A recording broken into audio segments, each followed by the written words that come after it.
Today on episode number 630 of the School of Podcasting, you might be thinking, why are we talking about email on a podcast show? Well, we'll listen and find out, because if you want an engaged audience, a great tool for that is, you guessed it, an email list.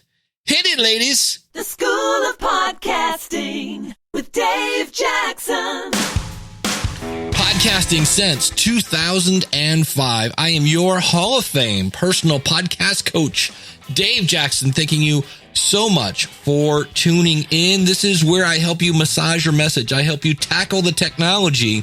I help you face your fears and flatten the learning curve and get you not just podcasting, because you can go watch a bunch of old outdated YouTube videos and do that. No, I get you podcasting in the right direction. My website is schoolofpodcasting.com. If you go out there, you can use the coupon code LISTENER, that's LISTENER, and tap into my 20 plus years of helping people understand technology. You can sign up for a monthly subscription, a yearly subscription, or buy any courses a la carte. And I always like, once a month, I come to you and I go, hey, how's it going? I have a question for you, and my audience would like to hear the answer. And you send in your answers. And the question this month came from you. You had said, hey, what about this whole email list? I hear a lot of people talking about, I need an email list and things like that. And so I asked that question, and we're going to get to your answers right after this. If you looked out the window, you realize that summer is here and the time is right, not only for dancing in the streets, but for attending podcastengineeringschool.com. It's September 18th is when the next session starts. And if you're like, wait, who's this for? Engineering? Hold on. This is if you want to make either a part-time or full-time pay being a podcast engineer, you can do it. Podcastengineeringschool.com. And you're like, well, Dave, I actually have a pretty good job. Well, maybe you just want your show to sound better. It's that simple. Podcastengineeringschool.com. What is it? Well, it's live, interactive, online training with the one and only Chris Curran. You know him. You can check out his podcast. He's a podcast guy as well, podcastengineeringschool.com. But Chris comes with years of experience in the music industry as an audio engineer, and now he's bringing his skills to podcasting. Now, the class will almost pay for itself, because you're going to get major, and I mean major, discounts on software and plugins. You also get lifetime access to the Podcast Engineering School closed community, which is awesome. And you'll also get a certificate of completion. So let's say you go to Indeed and you go to apply for a job. You can go, look, I am a certified podcast engineer. Podcast Engineering School. Learn to engineer and produce podcasts at a professional level, and then earn a great living, either part-time or full-time, or just make your own shows sound professional. Check it out, podcastengineeringschool.com. Thank you to Chris Curran, and thank you to podcastengineeringschool.com for sponsoring the School of Podcasting.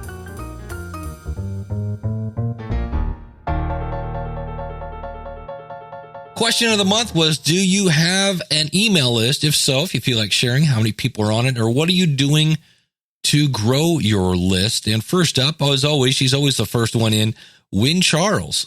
I did have a mailing list with about 100 people on it, but when GDPR came into effect, I deleted my mailing list.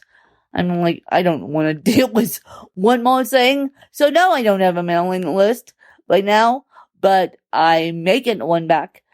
I don't know yet, but no, I don't have a mailing list. And I was on Mailchimp. Thank you so much, Wynn. Next up, the one and only Matt Rafferty from the authorinside.you.com.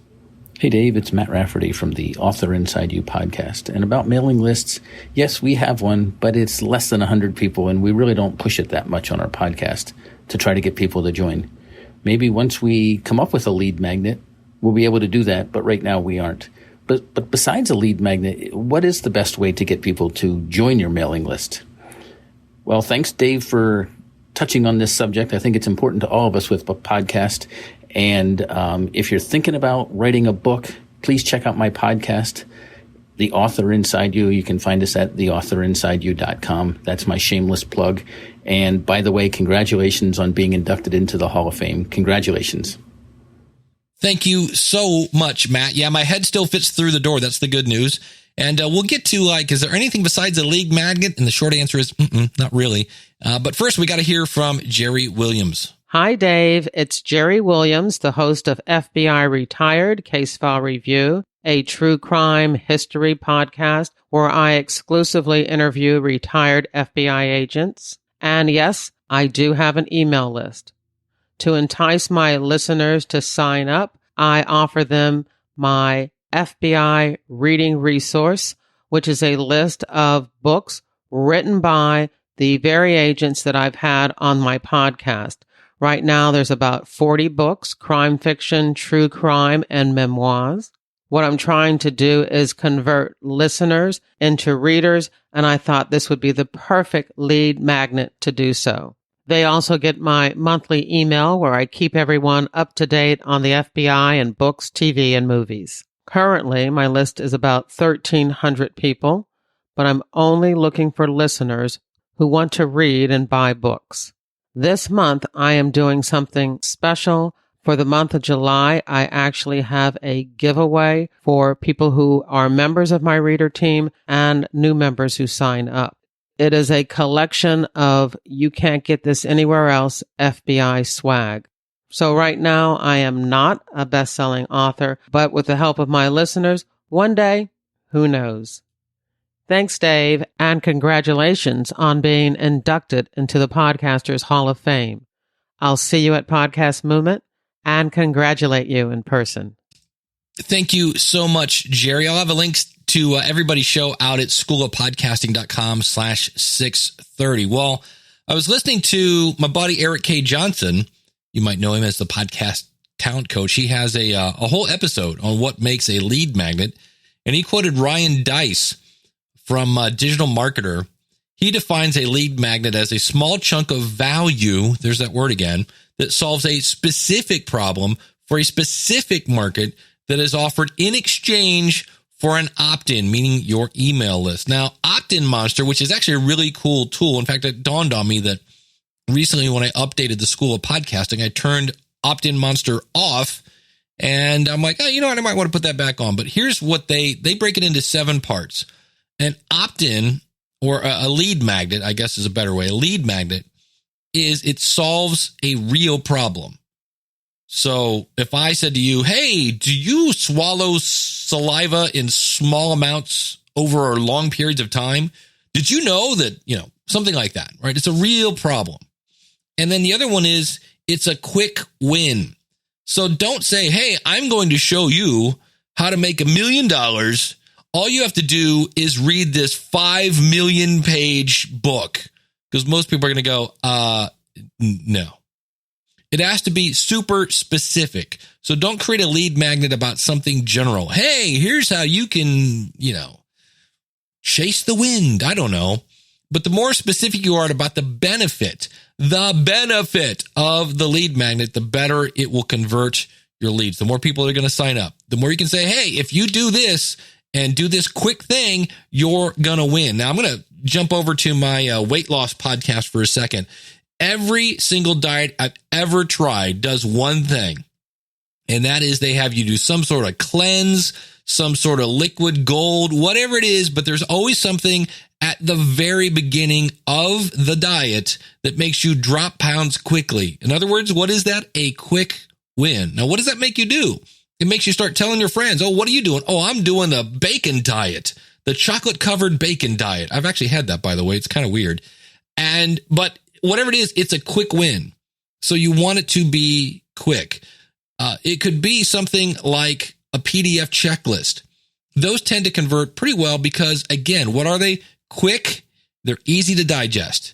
Now, eBooks or reports that are kind of lengthy, they make your prospects kind of like, ooh, I really want this, but I'll read it later. I have a folder in my Evernote called Look At Later.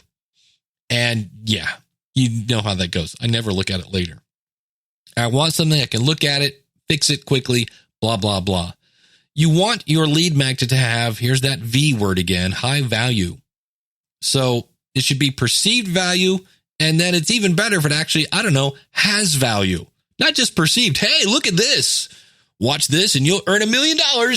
So if it actually helps you earn $1 million, that would be even beneficial as well. In fact, people might actually tell their friends about it. And then the other one is it needs to be instantly accessible. It'll work best if it's something that can be delivered right away.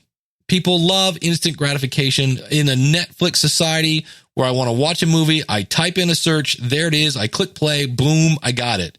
Microwaves, throw the rice in the microwave, hit 1 minute, pop out, slap some butter and salt on that, good to go.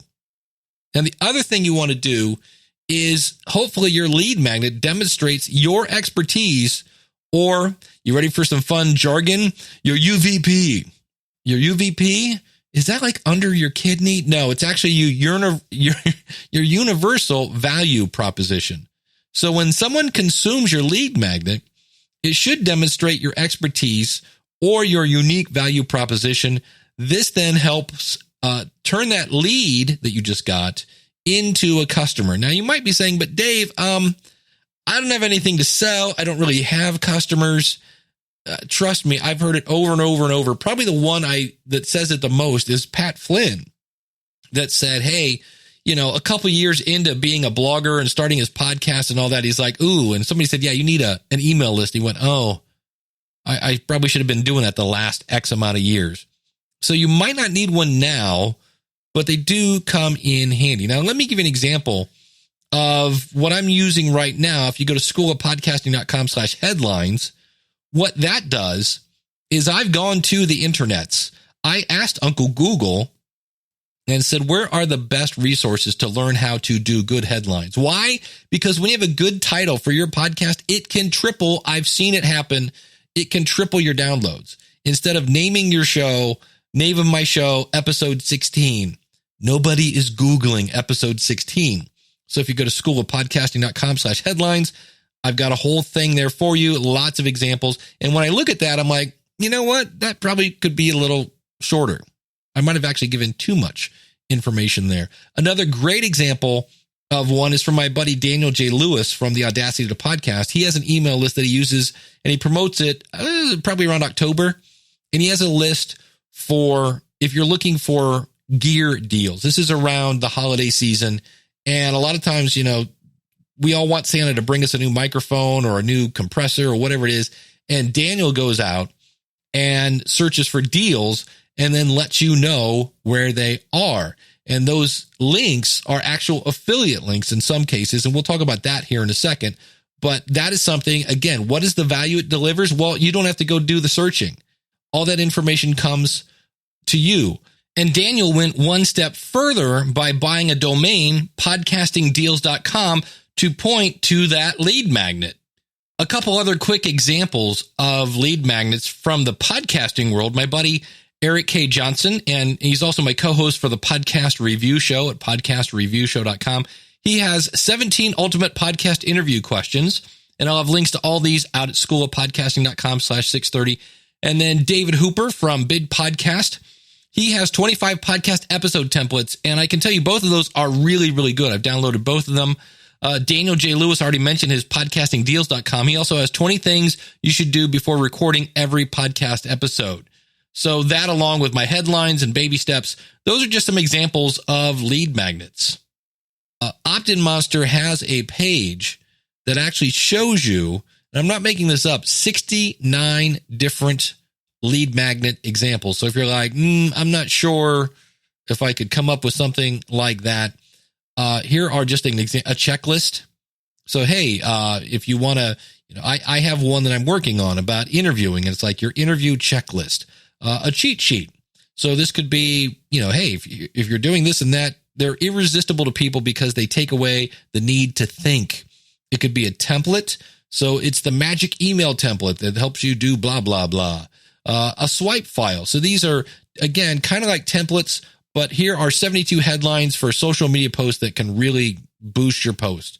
They could be examples. So, if it's some sort of example of, hey, here's what one of my customers did, and you can read this and see how it worked. It could be scripts. Those are great lead magnets if your audience needs something to help them write or speak.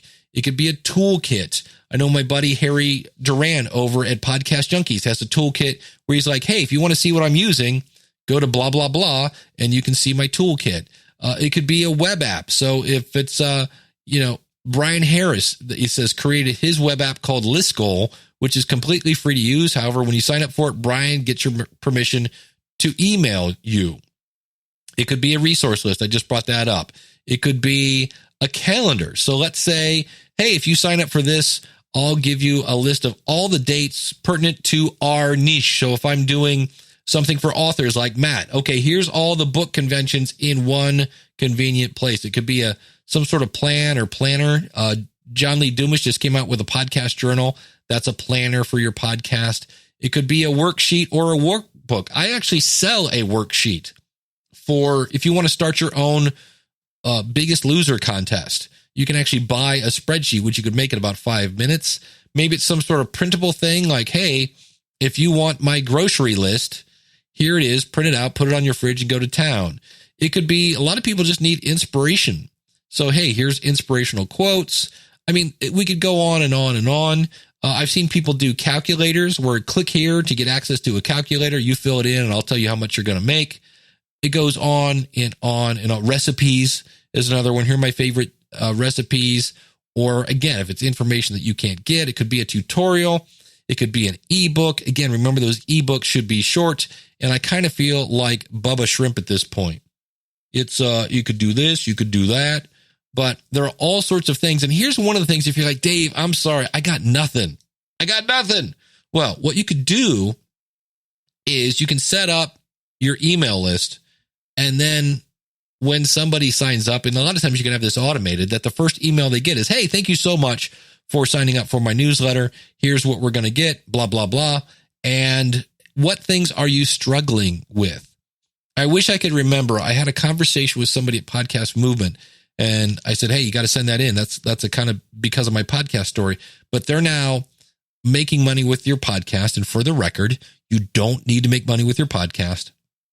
But they're making money with a podcast because after jumping into their niche, they found out there was something that their niche wanted and nobody was doing it.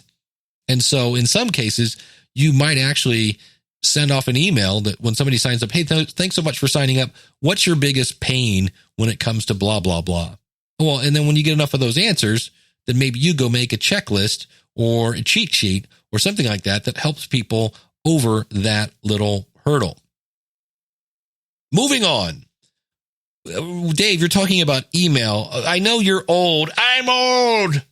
But don't you know about the gram and the tweets and the books and Bookface and chat list and what? Yeah, okay. Well, the biggest advantage of email, believe it or not, is even your grandma has email. Not everybody's on Face Chat and Book Like and all the other fun-filled things. But the other thing to think about, when I might listen to podcasts on a treadmill, I might listen to a podcast in a car, things like I do not read email in the car while I'm driving. That's a really bad idea. Hopefully people are not doing that. But typically when I'm reading email, you kind of have my undivided attention. And so the other thing is you can email your list directly and not have that information appear on your website. In the past, I've emailed polls and such to my email list. And you're like, well, why wouldn't you put that on your website? Because the people that sign up for my email list, by the way, it's schoolofpodcasting.com/newsletter.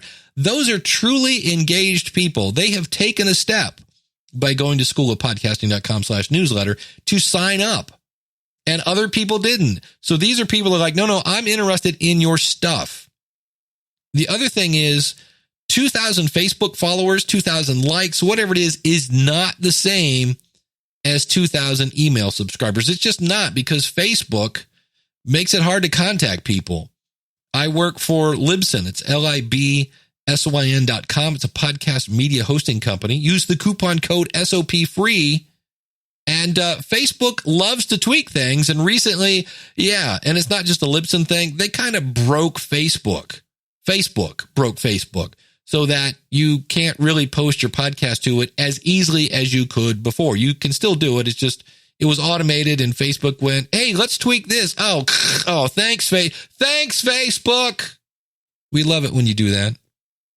And so consequently, you can put something on your profile list.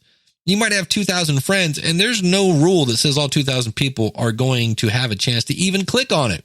With your emails, now granted, not everybody's going to open that. In fact, according to a 2015 study, the open rate is, you ready for this? What do you think it is? The open, like you send out, 1,000 subscribers. Let's say you had 1,000. How many people actually open that bad boy up? You got an answer? You ready? 35. Really? Yeah, 3.57, according to a study from 2015. But here's the thing. Comparing email to social media, because we're all about the Twitters and the Facebooks and all that. Derek Halpern of Social Triggers, I missed that podcast. I think he went completely YouTube, but he's a pretty feisty guy, and he sent out a thing to his email list and to his Twitter account, and 50 people clicked on his link from Twitter, and 1,200 people clicked on his link from his email list. And again, when you get an email, you're one click away. With a podcast, you might have to swipe left or right to get to the show notes, blah, blah, blah. And so you might say, but Dave, I bet his email list was large, much larger than his Twitter. And he said, yeah, it was twice as large as his Twitter following. He says, but it still generated 24 times more clicks. So that's pretty amazing. And again, keep in mind, even your grandma has email. Not everybody has the gram and the book and the chat and the, all the other fun-filled social things and the tweets. So where do you start? You're like, all right, Dave, I'll figure it out later. We'll talk about that in a second. But this email thing, what do I do? Well, Mailchimp is many times where you start. Why? Simple. It's free. A lot of people join the chimp. They jump on the monkey, man. And keep in mind that if your list grows, it can be expensive. And there are many, many companies that you can choose. I've used Aweber in the past. Love them. Kind of wish I was still on them. I was grandfathered in at a really low rate. I moved to ConvertKit because it was new and shiny and had all sorts of fun stuff. And ConvertKit's not bad. But here's some things. Aweber is $19 a month for 500 subscribers, or basically 4 cents a subscriber. ConvertKit, a little more expensive, $29 a month. $29 a month, but it's up to 1,000 subscribers, or basically 3 cents a subscriber. So when you start building your list, these subscribers can kind of add up. Now, Mailchimp is free for up to 2,000 subscribers, but it limits the number of emails sent out each month to 12,000. So let's say I had 2,000 subscribers. I could only basically send out 6 emails per month. And for many of us, that's fine. And can I tell you something? 2,000 subscribers is a lot of subscribers. It's depending on what your niche is, of course, or niche or niche, or however we're saying it this week. If you have 1,000 subscribers on Mailchimp and wanted an unlimited, I want to email as many as I can, and I want to do an email every day. Well, that would be $15 a month at Mailchimp. But you can start for free, and then you can migrate your list to whoever the latest, greatest system is. I do have one word of advice on that. When I migrated from Aweber to Mailchimp, I had a bunch of lists. So I'm exporting them and importing them into ConvertKit. I'm exporting it and importing, and it's all just going super smooth. And I had one list left to export, and that was the list for the School of Podcasting. So I download the zip file. There it is. I go to close my Mailchimp account. And they go, hey, buddy, you sure you want to do this? And I'm like, yep. And they're like, because once you say okay here, there's no turning back. We're going to delete your stuff. We're going to whack your stuff, and you're done. Are you absolutely sure you want to do this? And I'm like, yeah, I just downloaded my email list. And I went and I said, okay. And they're like, all right, sorry to see you. And then and they actually did send me an email like, hey, if you ever want to come back, we're here. And I went to then upload my zip file from Mailchimp into, even though all the other ones worked perfectly, and the one from the School of Podcasting was corrupt, and I lost my entire email list. So do not, if you go from one provider to the other, do not close your account until you're sure everybody made the trip. Now, you might be asking yourself, do I need, keyword there, need, as in just like water and air and food. Do I need an email list? Well, under that context, no. But I do hear time and time again from somebody who on year 3 pivots their show in a new direction and they go, ooh, yeah, it would have been a good thing to have an email list. And they don't. And there's no DeLorean to go back in time. So again, if it's free, even if you don't promote it, you could just have a link there on your sidebar that says, click here to get show notes delivered to you. Now, I did mention that Daniel J. Lewis has a list for deals on podcasting gear, but I'm pretty sure, because Daniel's a smart cookie, that he does not send the links via email. He sends a link to a website that has the affiliate links, because Amazon Associates is the Amazon affiliate program, and Mailchimp as well have terms that say no sending affiliate links. It's against their rules. And so you have to be careful for this, because I know Aweber does, I know ConvertKit does. Most of them have the ability to take an RSS feed from your website, from your podcast, and convert it into an email. And you're like, oh, this is awesome. And then you realize that you've put affiliate links in your website, and that then goes out to your email, and that can get you banned. So you got to be careful with that. So the other thing I want to point out here as we wrap things up is if you start to use an email list because you're like, hey, I like the fact that I can get more people clicking on things via email than I might get via social media, is you got to set apart a half a day, something. Set apart some time to learn whatever system you sign up with. I'll give you an example. I signed up on ConvertKit the day they appeared on Pat Flynn's Smart Passive Income show. I mean, I jumped ship because it was so bright. It was so shiny. And to be honest with you, I've never used half of the stuff in the system. So what did I do when I was at Podcast Movement? I went over and I said, look, here's the deal. I jumped ship. I know there's all this stuff that I'm not using. And when I go to make a email to my list, I have to click here and here, and then I do that, and then I do that thing. I do the hokey pokey. I turn myself around, and I still have to click other stuff. And they're like, oh, no, you need to do this. And the guy was like, just go click, clickety, click, and you're done. And I was like, oh, that's cool.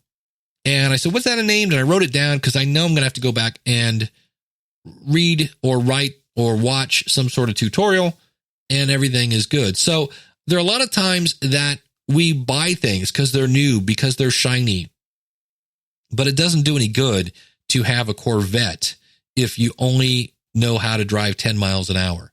You got to take some time to really harness that. And that's something I'm looking to do, especially now that Podcast Movement is over. I got a couple things I'm working on. If you want to see another one of my lead magnets, this is one I made for people who are like, I'm not sure if podcasting's for me. Schoolofpodcasting.com/baby steps. And this is a series of free videos that you get. I send you a video every day, and it walks you through so you can see, oh, that doesn't seem so hard. The next day you go, oh, I could do that. The next day you go, oh, I could do that. And I'll be honest with you, at the end of it, I'm going to go, okay, you good to go? Let's go. Sign up for the School of Podcasting, and I'll walk you through the rest of it. So lead magnets, email lists can come in very handy. From what I found from my research, you get much more engagement via email than you do via social. And it may be something that you're looking into. Now, does your podcast need one? No, but it doesn't hurt to have one. The question of the month for August is a piece of cake because I heard it over and over and over. And that is, hey, is it worth it to go to a podcast event? And I want to keep this generic. I'm not talking Podcast Movement. I'm talking Podfest. I'm not talking DC Podfest. I'm not talking Podcast Mid-Atlantic or any. Let's just go generic. If you've been to a podcast event, is it worth it to you? And that could be, it doesn't, just would you go back again? I would love to hear from you. And I want to tell you my answer, but I think you know my answer if you listen to this show, especially the last episode. But I'd love to hear, and you don't have to agree with me. I would love to hear if you disagree with me, actually. And so all you have to do is go to schoolofpodcasting.com/contact. And there is any way you want to contact me over there. If you're going to email me, as many of you know how to record stuff, Matt, I think, recorded his on his phone and then just sent it to me. The email is dave@schoolofpodcasting.com. Just put August question in the email subject. It makes it so much easier. When it came to do this episode, I just typed in July question. There were the responses. I downloaded them, and there we go. So this month's question is: going to a podcast event worth it? I would love to hear your response. And I'm not going to give you any qualifications. That's simply the question. I'm leaving it super open-ended. When you went to a podcast conference, was it worth it? Speaking of podcast conferences, I will be in September. I will be speaking at podcastmidatlantic.com. I've submitted a proposal to speak at DC Podfest. That's November 9th and 10th. And so if you want to be a speaker, they are accepting speaker thingies, whatever that is called, proposals. You know, the speaker thingy. Just go do the speaker thingy. That is that. And then I'm going to be at We Are Podcast. That's going to be a boatload of fun. That is in Australia. And that is going to be October 18th through the 20th. So September, I'll be going. October, I'll be going. I am hopefully will be at DC Podfest in November. And then here's the other one. I should have probably waited to record this, but I believe this Wednesday, there's a really good chance I'm going to be at the Nashville Podcast Meetup. I'm going to hang around in Nashville rather than driving back to Ohio on the 9th and 10th. So just working out of my hotel room. So if you're bored in Nashville on Thursday or Friday, hit me up, dave@schoolofpodcasting.com. Then Saturday, I'm attending a launch party for one of my clients who, and this is cool, she's a private investigator and she's launching a podcast to help hopefully get more clues to drum up interest in her case. In fact, she has a little promo that I want to play for you now. My friend, I can't find her. From the time I went to sleep to the time I went awake, there's nothing. It's just a void. My baby girl's life was taken by unscrupulous individuals who may have done this before but will probably do it again. Tragedy and mystery surround the death of a young woman remembered for her laugh. Because obviously they knew something and they hadn't reported anything. We're going into a death trap. Lauren Agee found dead Sunday in Center Hill Lake. The only time you're going to report it is when law enforcement is en route to the body.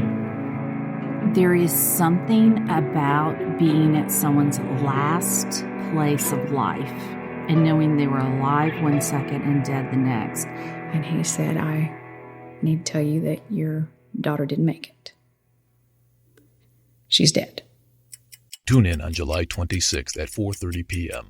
to Without Warning Podcast, hosted by Sheila Wysocki.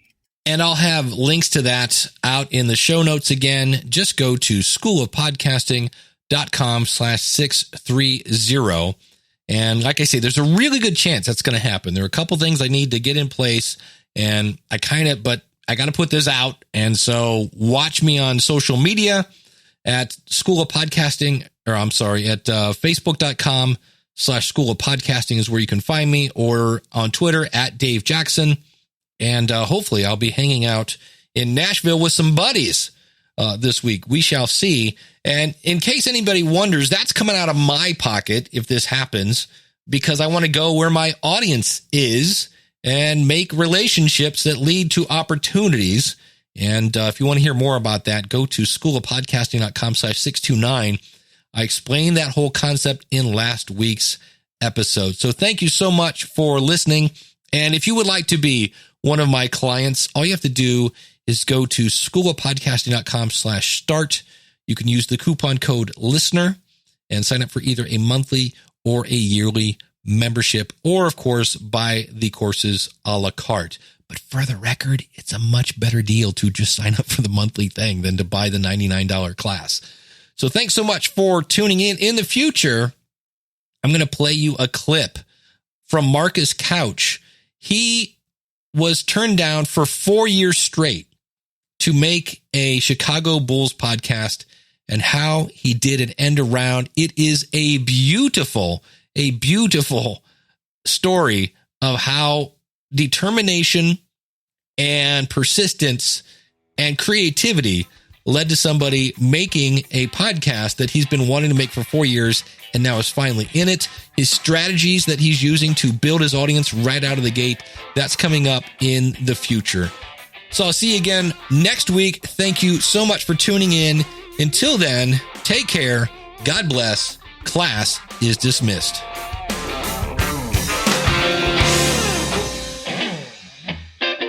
This podcast is part of the Power of Podcasting Network. Find it at powerofpodcasting.com. Changing the world, one download at a time.